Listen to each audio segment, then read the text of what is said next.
রাতে যখনই ঘুমাইতে যাবেন সে সময় যদি কিছু আমল করে ঘুমিয়ে যেতে পারেন, আল্লাহ পাক রব্বুল আলামিন আপনার আমল নামার মধ্যে সারা রাত তাহাজ্জুদ নামাজ পড়লে যে নেকি হয় সেই পরিমাণ নেকি রব্বুল আলামিন আপনাকে দিবেন। আর ঘরের মধ্যে ইনকামের মধ্যে বারাকা দান করবেন। হায়াতের জিন্দিগিতে যত গুনাহ করেছেন রব্বুল আলামিন ক্ষমা করে দিবেন। ব্যবসা বাণিজ্যের মধ্যে রব্বুল আলামিন উন্নতি দান করবেন। আসমানের দরজা খুলে যাবে। যা চাইবেন আল্লাহ আপনাকে দিতে বাধ্য হবে। অত্যন্ত গুরুত্বপূর্ণ ভিডিওটিতে অমনোযোগী থাকবেন না, একটু সবর করে ভিডিওটি শুরু থেকে শেষ অবধি দেখতেই থাকুন। আর হ্যাঁ, এরকম যারা নিত্য নতুন ইসলামিক বিভিন্ন আমলের ভিডিও পেতে চান অবশ্যই আমি আপনাদেরকে বলবো একটা লাইক করে চ্যানেলটি সাবস্ক্রাইব করে অল নোটিফিকেশন অন করে দিই, সবার আগে যদি আপনি ভিডিও পেতে চান। সমর্থ দিনী ভাই বোন, আমরা যখন রাতে ঘুমাইতে যাই আমাদের উচিত ইবাদত বন্দেগী করা, আল্লাহর নাফরমানির কাজ ছেড়ে দেওয়া। কেননা বর্তমান সময়ের মধ্যে দেখা যায় বিশেষ করে ইয়ং পিপল, যুব সমাজ যারা রয়েছে, আল্লাহ পাক রব্বুল আলামিনের বিরুদ্ধে কাজ করে, নবীজির বিরুদ্ধে কাজ করে, গান বাদ্য বাজনা দেখতে তারা ব্যস্ত হইয়া যায়। অনেক নারী পুরুষ আছেন রাতে যখন ঘুমাইতে যায় একটু চিন্তা করেন, একটু ভাবুন, আপনার কানের মধ্যে হেডফোন ঢুকিয়ে দিয়ে ইয়ারফোন দিয়ে গান শুনতে শুনতে শুনতে আপনি রাতটা কাটানোর জন্য চেষ্টা করতেছেন। আমি বলি ওই সময়ের মধ্যে যদি আপনার সাথে যদি আজরাইলের দেখা হয়ে যায়, ওই রাতটা যদি আপনার শেষ রাত হয়ে যায়, তাহলেই আপনি আল্লাহ পাক রব্বুল আলামিনকে কি উত্তর দিবে? আমরা তো ঘুমানোর সময় আল্লাহ তাআলার বিরুদ্ধে কাজ করি, আল্লাহর নাফরমানির কাজ করি। আমি বলি শুনেন, আপনি যে ঘুমানোর সময় আল্লাহ পাক রব্বুল আলামিনের বিরুদ্ধে কাজ করতেছেন, গান শুনে শুনে শুনে শুনে ঘুমের ঘরে যাচ্ছেন, আমার কথাটা মাথায় রাখবেন। ওই রাতটা যদি আপনার শেষ রাত হয়, ওই জীবনটা যদি আপনার শেষ জীবন হয়, তাহলেই কিয়ামতের ময়দানে অথবা কবরের কথায় যদি বলি, ফেরেশতারা যখন আপনাকে জিজ্ঞেস করবেন যে বান্দা তোর শেষ নিঃশ্বাসটা কিভাবে হয়েছিল, কোন সময় হয়েছিল, কিভাবে হয়েছিল, আচ্ছা বলুন তো ওই সময়ের মধ্যে আপনি যে ঘুমের ঘরে গিয়েছেন, রাতে গান শুনে শুনে ঘুমের ঘরে গিয়েছিলেন, ওই রাতে আপনার মৃত্যু হয়ে গেল, আপনি ফেরেশতাদেরকে কি কথাটা বলবেন, কোন উত্তরটা দিবেন আমাকে বলেন? ফেরেশতাদেরকে কি উত্তর দিবেন, কোন কথাটা আপনি বলবেন ফেরেশতাদেরকে বলুন আমাকে। এজন্য তো অনেক মানুষকে আমরা দেখি রাতে যখন ঘুমাইতে গেছে, রাতে যখন ঘুমের ঘরে গেল, ফজরের সময় আর উঠতে পারে নাই, একেবারেই পরকালই চলে গেল। অনেক মানুষ আছে, হাদিসে নবীজি বলেই দিয়েছেন আন-নাওমু আখুল মাউত, ঘুম হচ্ছে মৃত্যুর ভাই। এজন্য ভাই যখন ঘুমাইতে যাচ্ছেন, এমনও তো হতে পারে আপনার জীবনের শেষ ঘুম হচ্ছে ওই রাতটা। আল্লাহ পাক রব্বুল আলামিন এজন্য আমাদেরকে গুনাহ থেকে শত হাত দূরে থাকার জন্য বলেছেন। বিশেষ করে যখন রাতে ঘুমাইতে যাব, বিশেষ করে যখন রাতে আমরা ঘুমাইতে যাব, আল্লাহর বিরুদ্ধে, রসুলের বিরুদ্ধে আমরা কখনো কোনো ধরনের কাজ করব না। নবীজি যা যা নিষেধ করে দিয়েছেন ওই সমস্ত কাজগুলো আমরা কখনো করব না, কেননা সেটা আমার শেষ রাত হতে পারে। আমি সকাল আর নাও উঠতে পারি, সকালের সূর্যটা আমি আর নাও দেখতে পারি। এজন্য ঘুমানোর সময় আল্লাহ বিল্লাহ করে দুনিয়া থেকে বিদায় হওয়ার চেষ্টা করবে, অনেক অনেক সুখী হবেন, কসম কথা। কেননা ভাই এখন তো মানুষের অবস্থা এমন হয়ে গেছে, মানুষ সকালে ধোঁকা দেয়, বিকালে ধোঁকা দেয়, ইচ্ছাই ধোঁকা দেয়, অনিচ্ছাই ধোঁকা দেয়, রাইট? আমি বলি শুনেন, মানুষকে ধোঁকা দেওয়ার কোনো প্রয়োজন নাই। একটু আমলে সাজান জীবনটাকে। আমরা নারী পুরুষ যার কথাই আপনি আমাকে বলবেন, আমি আপনাকে বলবো যে মেয়ের দোস্ত, দেখুন, আপনি যদি দুনিয়াবি জিনিস মানুষের সাথে ধোঁকাবাজি করে প্রতারণা করে অর্জনও করতে পারেন, আপনি ধোঁকাবাজি করে প্রতারণা করে কোটি কোটি টাকা ইনকাম করেছেন, ভালো করে শুনবেন, আপনি কোটি কোটি টাকা ইনকাম করেছেন। আপনি কি জানেন কোটি কোটি টাকা ইনকাম করার পরেও আপনি দুনিয়াতে থাকতে পারবেন না? আরেকজন ব্যক্তি কিছু নাই, ওই ব্যক্তিও দুনিয়াতে থাকতে পারবে না। বিদায় গুনাহের কাজ করে টাকা পয়সা উপার্জন করার চেয়ে আমি বলি আল্লাহ বিল্লাহ করেন, ইবাদত বন্দেগী করেন, আল্লাহ পাক রব্বুল আলমিনকে দেখেন ইবাদত বন্দেগী করে মানুষকে ধোঁকা দেওয়ার চেয়ে আপনি অনেক অনেক বেশি সফলতা পেয়ে যাবেন, অনেক অনেক বেশি সফলতা পেয়ে যাবেন। এজন্য মেরে দোস্ত, আসুন আমরা বেশি বেশি ইবাদত বন্দেগী করে জীবনটা কাটানোর চেষ্টা করি। আপনি মানুষকে কষ্ট দিয়ে ক্ষমতা পেয়েছেন, ক্ষমতা পাওয়ার পরে মানুষের উপর জুলুম করেছেন, এই দুনিয়াটা একদিন শেষ হয়ে যাবে, আফসোস করবেন। রব্বে কাবার কসম, যখন আপনার শক্তির শরীর আস্তে আস্তে ধীরে ধীরে কমে যাবে, আপনার শক্তিগুলো যখন ধীরে ধীরে কমে যাবে, যখন শক্তি ছিল মানুষের উপর জুলুম করেছিলেন, মানুষকে জিম্মি করেছিলেন, মানুষের টাকা আত্মসাৎ করেছিলেন, এইরকম যদি হয়ে থাকে, যখন গায়ের আপনার শরীরের শক্তিগুলো যখন কমে যাবে, তখন কিন্তু আপনি আফসোস করলেও কোনো কাজ আসবে না। কেননা এই যে শরীরের শক্তি আপনার সময়ের সাথে সাথে এগুলো বদলে যাবে।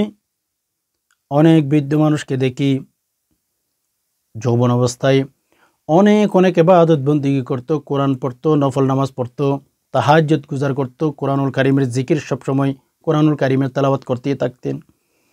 কিন্তু এমন অবস্থা হয়ে গেছে, যে ব্যক্তিটা নামাজ না পড়ে খাইতো না, যে ব্যক্তিটা ইবাদত বন্দেগী না করে কখনো জীবন কাটাইতো না, ওই ব্যক্তিটাই কিন্তু মেরে দোস্ত, ওই ব্যক্তিটাই হচ্ছে আল্লাহ পাক রব্বুল আলমিনের হুকুমে যখন বৃদ্ধ হয়ে গেছেন, অসুস্থ হয়ে গেছেন, এখন তাকে একবার নয় 10 বার নয় 100 বার বললেও নামাজের কথা মনে পড়ে না, দুর্বল হয়ে গেছে, অসুস্থ হয়ে গেছে। এজন্য আমাদের এই বডি বলেন, আমাদের এই সময় বলেন, সবসময় একরকম থাকবে না। আপনি বৃদ্ধ হবেন, আমি বৃদ্ধ হব, তো আমাদের ইবাদত বন্দেগী করতে হবে। আল্লাহ পাক রব্বুল আলমিনের বিরুদ্ধে কোনো কাজ করা যাবে না।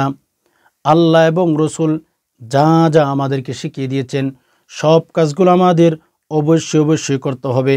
তাহলেই আপনিও সাকসেস হবেন, আমিও সাকসেস হব, নারী সাকসেস হবে, পুরুষ সাকসেস হবে, বৃদ্ধ বলেন যুবক বলেন, সবাই তখনই সাকসেস হবে যখন হায়াতের জিন্দেগিটা রাসূলুল্লাহ সাল্লাল্লাহু আলাইহি ওয়াসাল্লাম যেভাবে বলেছেন সেভাবে যখন আমরা কাটাইতে পারবো। হাদিসে এসেছে, কিতাবের ভেতর পাওয়া যায়, কিছু গরিব মানুষ জান্নাতে গিয়ে দেখবেন 10 তলা বিল্ডিংয়ের মালিক।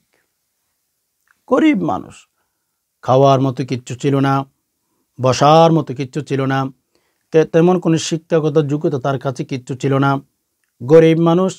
লেকিন আল্লাহ পাক রব্বুল আলমিনকে অনেক অনেক বই করতেন, হারামের কাজ করতেন না, হালাল কাজ করতেন। যতই টাকা ইনকাম করার প্রয়োজন ছিল বা যত টাকা ইনকাম করত, হালাল ওয়েতে ইনকাম করে ওই সমস্ত ব্যক্তিরা কাল কিয়ামতের ময়দানে গিয়ে ধনী মানুষরা দেখবে 10 তলা 20 তলা 50 তলা 100 তলা বিল্ডিংয়ের মালিক হয়ে গেল, আর ধনী মানুষগুলোকে আল্লাহ পাক রব্বুল আলামিন জাহান্নামের মধ্যে নিক্ষেপ করে দিতেছেন। গরিব মানুষ এনজয় করতেছে। হাদিস এসেছে, কিছু গরিব মানুষ এনজয় করবে, দুনিয়াবি জিন্দেগিতে তারা নামাজ পড়েছিল, ইবাদত বন্দেগী করেছিল, থাকার মতো ঘর নাই, খাবার মতো কিচ্ছু ছিল না।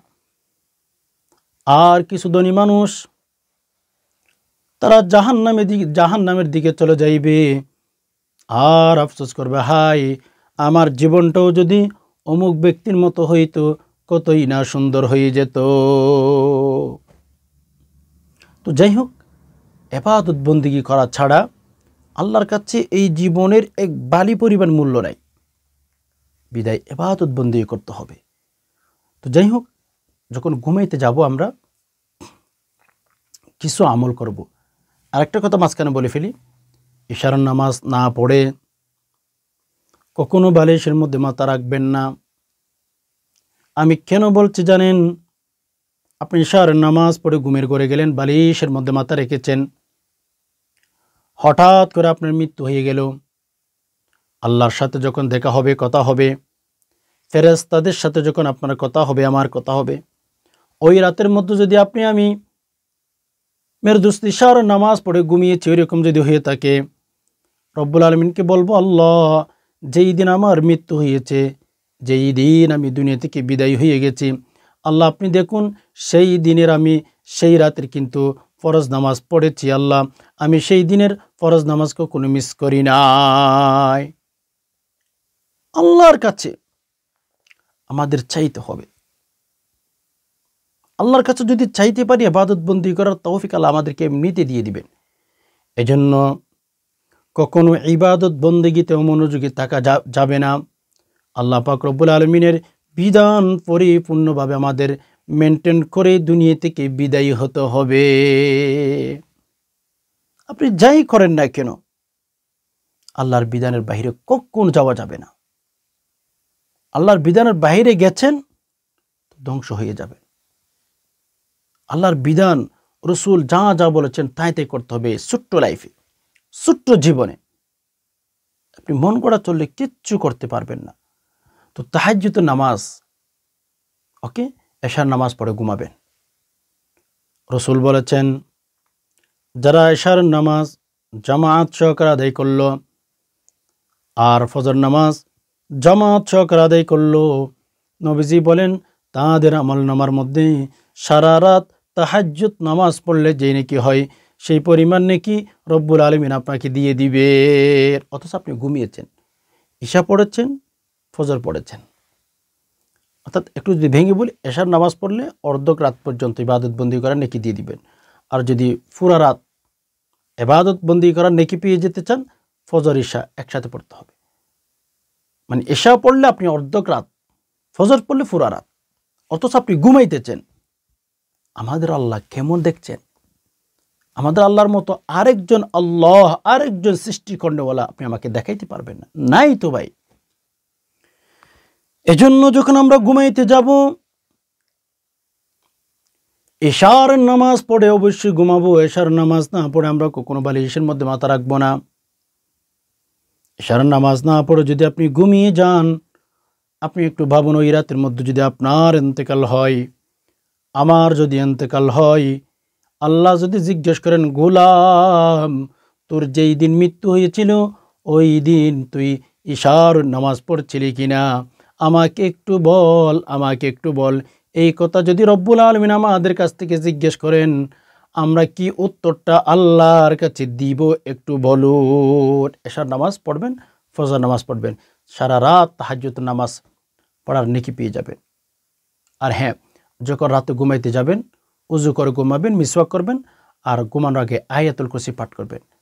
ইনশাআল্লাহ যে সমস্ত ভাই বোন খারাপ স্বপ্ন দেখেন, ঘুমের ঘরে গেলে খারাপ স্বপ্ন বইয়ের মধ্যে থাকেন, আপনাকে বলি, রাতে যখন ঘুমাইতে যাবেন উজু করে ঘুমাবেন। উজু করে ঘুমানোর পরে আয়াতুল কুরসি তেলাওয়াত করবেন। আল্লাহ রসুল বলেন, আপনার জন্য আমার জন্য রব্বুল আলামিন একজন ফেরেশতা নির্ধারণ করে দিবেন। ওই ফেরেশতা আপনার আপনার মাথার পাশে বসে বসে আল্লাহ পাক রব্বুল আলামিনের কাছে ফজর পর্যন্ত দোয়া করতে থাকবে। আল্লাহর কাছে বলবেন, আল্লাহ এই বান্দাকে ক্ষমা করে দিন, এই বান্দা অভাবের মধ্যে আছেন, আল্লাহ মনের আশাগুলো পূরণ করে দিন। এইভাবেই হাত্তাল ফাজার, ফজর পর্যন্ত আল্লাহর কাছে দোয়া করতেই থাকবেন রহমতের ফেরেশতা।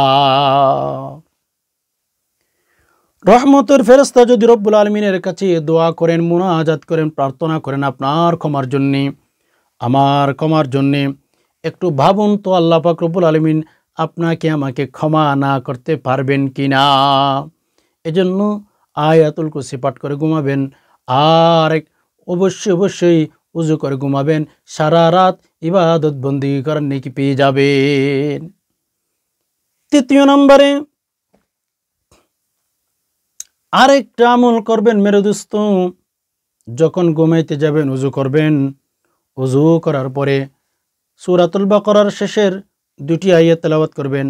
আমানার রাসূলু বিমা উনজিলা ইলাইহি মির রাব্বিহি ওয়াল মুমিনুন। আমানার রাসূল থেকে একেবারে শেষ পর্যন্ত আপনি তেলাওয়াত করবেন। আল্লাহ রসুল বলেন, যারা আমানার রাসূল অর্থাৎ সূরাতুল বাকারার শেষে দুটি আয়াত পাঠ করে ঘুমিয়ে যাবে, আল্লাহ পাক রব্বুল আলামিন সারা রাত তাহাজ্জুদ পড়লে যে নেকি হয় সেই পরিমাণ নেকি দিয়ে দিবেন। সেই পরিমাণ নেকি রব্বুল আলামিন দিয়ে দিবেন। এজন্য এছাড়া আরও অনেক আমলের কথা আপনাদেরকে বলতে পারি। আর ঘুমানোর আগে অথবা তাহাজ্জুদের নামাজের পরে একটা দোয়া পাঠ করবেন। একটা দোয়া যদি পাঠ করেন জান্নাত ওয়াজিব হয়ে যাবে, জান্নাত ওয়াজিব হবে দোয়াটি পাঠ করতে পারলে। ইনশাআল্লাহ চেষ্টা করবেন, আমিও চেষ্টা করব, আপনি চেষ্টা করবেন যখন ঘুমের ঘরে যাব দোয়াটি পাঠ করার জন্য। ওকে, দোয়াটি স্ক্রিন লক্ষ্য করুন, আপনিও পাঠ করবেন, আমিও পাঠ করব। নারী পুরুষ সবাই রাতে ঘুমানোর আগে একবার হলে পাঠ করবেন, জান্নাত ওয়াজিব হয়ে যাবে। আল্লাহ রসুল বলেছেন, দোয়াটি হচ্ছে রদিতু বিল্লাহি রাব্বান ওয়া বিল ইসলামি দীনান ওয়া বিমুহাম্মাদিন সাল্লাল্লাহু আলাইহি ওয়াসাল্লাম নাবিয়্যান ওয়া রাসূলা। রদিতু বিল্লাহি রাব্বান ওয়া বিল ইসলামি দীনান ওয়া বিমুহাম্মাদিন সাল্লাল্লাহু আলাইহি ওয়াসাল্লাম নাবিয়্যান ওয়া রাসূলা। এই দোয়াটি পাঠ করতে বলবেন না। এটার অর্থ কি? আল্লাহ তাআলাকে আপনি বলতেছেন, আল্লাহ আমি আপনার মতো একজন রব পেয়ে, আল্লাহ পেয়ে আমি খুশি হয়ে গেছি।